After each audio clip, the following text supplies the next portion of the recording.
नमस्कार, मेरा नाम doctor Richa Singh, medical director कुंदरा फर्टिलिटी सेंटर। और अब से हम आप लोगों के साथ कुछ ऐसे केसेस डिस्कस करने वाले हैं जो बहुत ही चैलेंजिंग थे और जहां कपल्स अपनी बिल्कुल होप खो के हमारे पास आए थे, बट यहां से वो प्रेग्नेंट होके गए। और ये शेयर करने का एकमात्र उद्देश्य इसलिए है ताकि आपको पता चले कि कैसे कैसे केसेस में जहाँ पे बहुत बार कपल्स हार मान जाते हैं कि अब तो कुछ पॉसिबिलिटी नहीं है, ऐसे केसेस तो उनको समझ आएगा कि hope is still there, infertility is treatable. और बहुत सारे ऐसे केसेस हैं जो बॉर्डर लाइन है फिर भी प्रेगनेंसी उसमें पॉसिबल होती है। सो आइए आज का जो केस है उस पर हम बात करते हैं। ये केस एक डॉक्टर कपल का है जिनकी एज 33 इयर्स थी, वाइफ की और हस्बैंड की एज 36 इयर्स।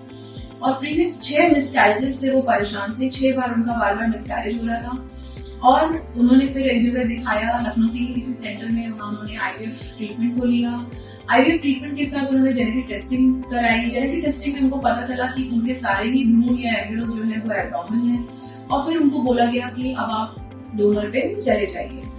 वो एक सेकेंड ओपिनियन के लिए हमारे पास आए, हमने देखा, अल्ट्रासाउंड किया और हमें लगा कि I think there was a possibility कि शायद उनके एम्ब्रियोज बेटर हमें मिल जाए, बिकॉज हम लोग यहाँ पे जिस तरीके के प्रोटोकॉल्स यूज करते हैं, जिस तरीके के इंजेक्शन यूज करते हैं, वो सब इंटरनेशनल स्टैंडर्ड्स के होते हैं। तो बहुत बार अंडे और स्पर्म की क्वालिटी में बहुत बेहतरी देखी गई है।